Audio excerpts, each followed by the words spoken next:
నమస్తే, welcome to STV news. Patancheru నుండి ఇంద్రేశం మీదుగా పెద్ద కంజర్ల వరకు ప్రయాణించే ప్రజలకు మెరుగైన రవాణా సౌకర్యం కల్పించేందుకు హెచ్ఎండిఏ ఆధ్వర్యంలో రహదారి విస్తరణ పనులు త్వరలో ప్రారంభమవునున్నాయని పటాన్చెరు ఎమ్మెల్యే గూడెం మహిపాల్ రెడ్డి తెలిపారు.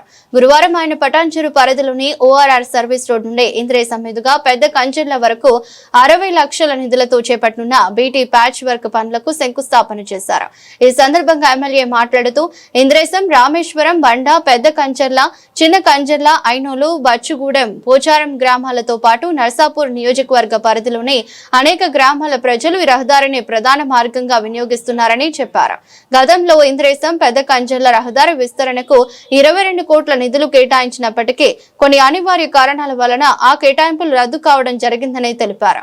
ప్రస్తుత ప్రభుత్వంలోని మంత్రులతో చర్చలు జరిపి తిరిగి రహదారి అభివృద్ధి పనులు ప్రారంభించేలా చర్యలు చేపట్టినట్లు తెలిపారు. ప్రస్తుతం 20 లక్షల ప్రభుత్వ నిధులతో బీటీ ప్యాచ్ వర్క్ పూర్తి చేసి త్వరలో పూర్తి స్థాయి రహదారి విస్తరణ పనులు ప్రారంభించనున్నట్లు ఎమ్మెల్యే గూడెం మహిపాల్ రెడ్డి తెలిపారు.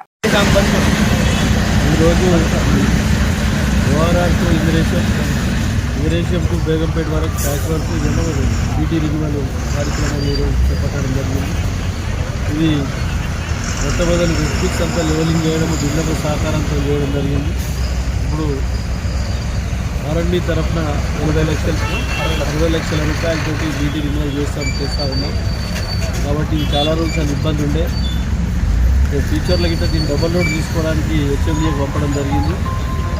ఇక్కడ మన జిహెచ్ఎంసీ లిమిట్స్ ఓఆర్ఆర్కు బేగంపేట వరకు డబల్ రోడ్డు, సెంటర్ లైటింగ్తో సహా ప్రపోజల్ పంపడం జరిగింది. అతి తొందరలోనే అది కూడా తీసుకొచ్చి ఈ ప్రాంత ప్రజలకు అందించడానికి ప్లాన్ చేస్తూ ఉన్నాం.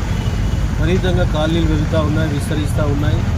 అందరికి అనుగుణంగా రోడ్లు కానీ, ట్రైన్లు కానీ, వాటర్ కానీ, కరెంటు కానీ, మౌలిక వసతులు సమకూర్చడానికి ప్లాన్ చేసుకొని ముందుకు వెళ్తూ ఉన్నాం. కొద్దిగా లేట్ అయింది కాబట్టి పూర్తి స్థాయిలో ఇక్కడ ఇబ్బంది లేకుండా, రాకపోకల రవాణా సౌకర్యం ఇబ్బంది లేకుండా ముందుకు తీసుకుపోతామని తెలియజేస్తూ ఈ కార్యక్రమంలో పాల్గొన్న ప్రతి ఒక్కరికి పత్రికా సోదరులకు ధన్యవాదాలు. Thank you.